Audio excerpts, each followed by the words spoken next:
आपण आज छानपैकी अंड्याचा पराठा बनवणार आहे. तर तो खूप छान आणि टेस्टी आणि क्रंची होतो. मुलांना पण खूप आवडतो. तर तुम्ही नक्की घरी ट्राय करा असा पराठा. तर तुमच्या मुलांना नक्की हा पराठा खूप आवडेल. बघा किती छान क्रंची होतो. असा पराठा तुम्ही नक्की घरी ट्राय करा आणि माझ्या चॅनलला लाईक करा, सबस्क्राईब करा. माझे चॅनल नवीन असल्यामुळे सर्वांनी पण लाईक आणि सबस्क्राईब करा. थोडा जरी आवडला ना तरी सबस्क्राईब करा. 3 वेळा बोलली तू.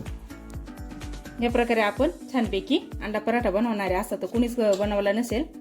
एकदम खायला टेस्टी आणि एकदम पोटभरीचा पदार्थ आहे. तर तुम्ही नक्की घरी ट्राय करा असा पराठा बनवायला.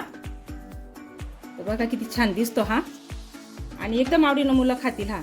चला मग आपण बिलकुल वेळ न लावता सुरुवात करूया या प्रकारे पराठा बनवायला. पिठाचा गोळा मी गव्हाच्या पिठाचा इथं छानपैकी गोळा मळून घेतलाय. त्या ठिकाणी तुम्ही मैदा पण वापरला तरी चालेल. गव्हाचं पीठ पौष्टिक राहते त्यामुळे मी गव्हाचं पीठाचं घेतलंय. इथं 1 चमचा आपण तेल टाकून छानपैकी मळून घेणार आहे. ते व्यवस्थित कुस्कूर मळायचं आहे. इथे मी छानपैकी गोळा मळून घेतलाय. एकदम छान मऊसूत झालाय तो. चला आपण पराठा बनवूया. मी एकीकडे तवा गरम करायला ठेवलाय. आपण छानपैकी छोटासा उंडा घ्यायचा आहे.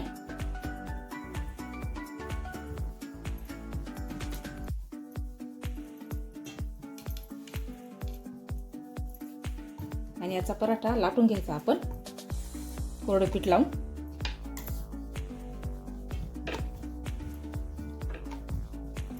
या प्रकारे आपण छान अशी चपाती लाटून घ्यायची आहे. पातळच लाटायची आहे. तर छोटीशी मी लाटून घेतली चपाती.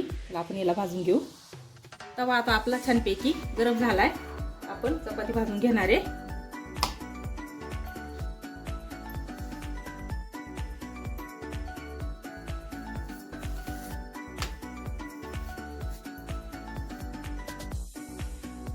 चपातीला आपण थोडं तेल लावून भाजायचंय. खूप जास्त पण नाही लावायचं तेल, कारण आपण पराठा बनवताना परत नंतर पण तेल लावणार आहे.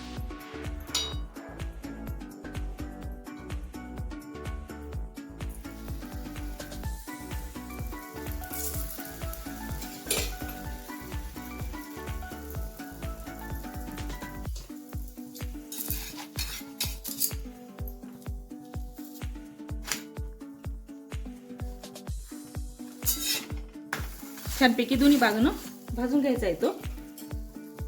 थोडा कच्चा राहिला बी तरी काही हरकत नाही.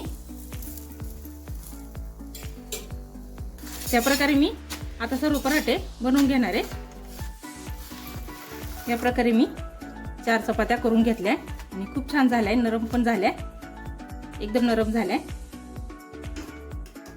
अंडे मी फोडून घेतले एका वाटीत. 1 अंडे मी एक्स्ट्रा एका वाटीत फोडून ठेवणार आहे. आपण यात थोडं काचा टमाटा टाकायचा आहे. जर आपल्या मुलांना आवडत नसेल ना तर नाही घातलं तरी चालेल. अगदी साधे बनवलं तरी खूप छान लागतात. तर मी आधी थोडं घातले आणि मीठ चवीनुसार घालायचंय. ते अंडा आता छानपैकी फेटून घ्यायचंय.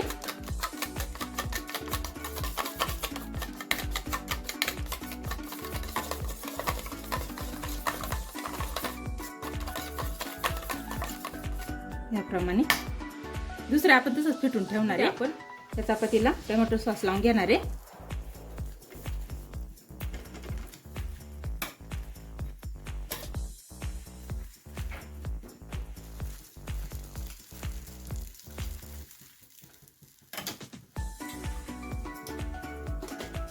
आणि थोडीशी चिली फ्लेक्स आणि थोडासा पिझ्झा सॉस टाकून घेतलाय.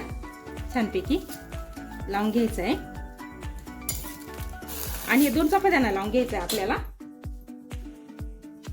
मी दुसऱ्या चपातीला पण लावून घेते.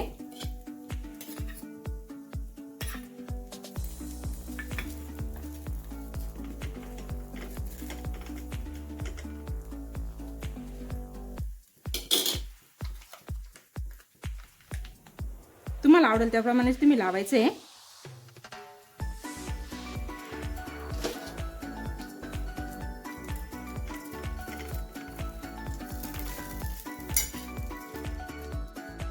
तव्यावरती तेल घालून घ्यायचं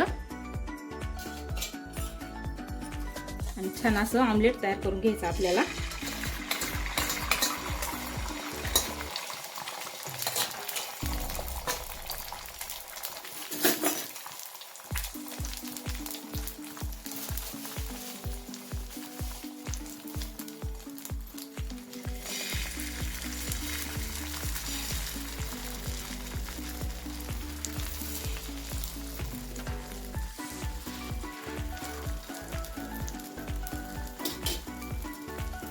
ही तयार केलेली आपण चपाती याच्यावरती टाकून घ्यायची आहे.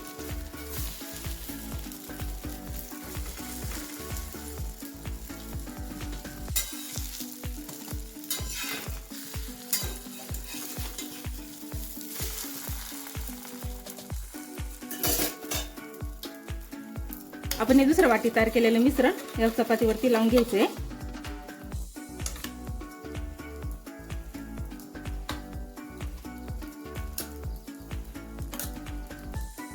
छान असं पसरून घ्यायचं, कारण दुसरी चपाती पण आपल्याला याला चिटकून घ्यायची आहे. आणि त्याच्यावरती थोडं थोडं चीज पसरून घ्यायचंय. तर तुम्ही दोन्ही बाजूने पसरवलं तरी चालेल, मी एका साईडनं पसरवते. आणि ही दुसरी तयार केलेली चपाती आपण याच्यावरती ठेवून घ्यायची. आणि छानपैकी आपल्याला आता भाजून घ्यायची, आपल्याला जशी पाहिजे तशी. आपल्याला क्रंची आवडत असेल तर जास्त भाजायची आणि नरम लागत असेल तर कमी भाजायची. आपण यावरती बटर वापरलं किंवा गावठी तूप वापरलं तरी चालेल. मी इथे तेलच वापरलंय. तर तेल लावून छानपैकी खालवर करत भाजून घ्यायची आपल्याला. हा खूप छान पराठा लागतो. सकाळी नाश्त्याला आपल्याला घ्यायच्या वेळेस काय बनावं काय नाही काही सुचत नाही. हा पराठा मुलं आवडीनं खातील आणि पौष्टिक पण होतो. आपण ह्या गव्हाच्या पिठाचाच बनवलाय, मैदा वगैरे वापरला नाही. मैद्याचा आपण बाहेरून आणतो तो पौष्टिक नसतो. हा एकदम पौष्टिक तयार होतो. आणि छान आपल्याला हा भाजून घ्यायचा आहे. या प्रकारे आपण पराठा बनवून घ्यायचा आहे. अगदी छान झाला आहे अंड्याचा पराठा आणि एकदम क्रंची झाला आहे. आता हा मी एका ताटात काढून घेते आणि बाकीचा राहिलेला तो पण करून घेणार आहे. या प्रकारे मी दुसरा पण पराठा तयार करून राहिले. ते असं मिश्रण वरून घालून घ्यायचंय, छानपैकी पसरून द्यायचं.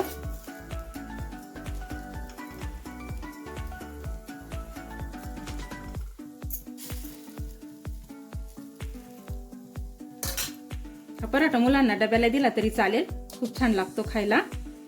आणि एकाच पराठ्यामध्ये पोट भरतं, दुसरं परत काही खायची आवश्यकता पण नाही. या प्रकारे आपण चीज घालून घेतलं आणि दुसरी चपाती पण टाकून घेतली, म्हणजे छानपैकी चिटकून जाईल. आणि व्यवस्थित तेल लावून क्रंची अशी भाजून घ्यायची. या प्रकारे आपले पराठे छानपैकी तयार झाले आणि एकदम क्रंची झाले, एकदम खरपूस झाले, एकदम खायला टेस्टी लागतात. तर तुम्ही नक्की घरी ट्राय करा. मुलांना तुम्ही हे नक्कीच खायला करून द्या. तुमच्या मुलांना खूप आवडेल आणि सर्वांनाच खूप आवडेल. अगदी टेस्टी आणि एकदम क्रंची, आपल्याला पाहिजे तसे बनवता येतात आणि घरी बनवल्यामुळे ते पौष्टिक असतात. चला मग आपण पुढच्या व्हिडिओमध्ये भेटूया.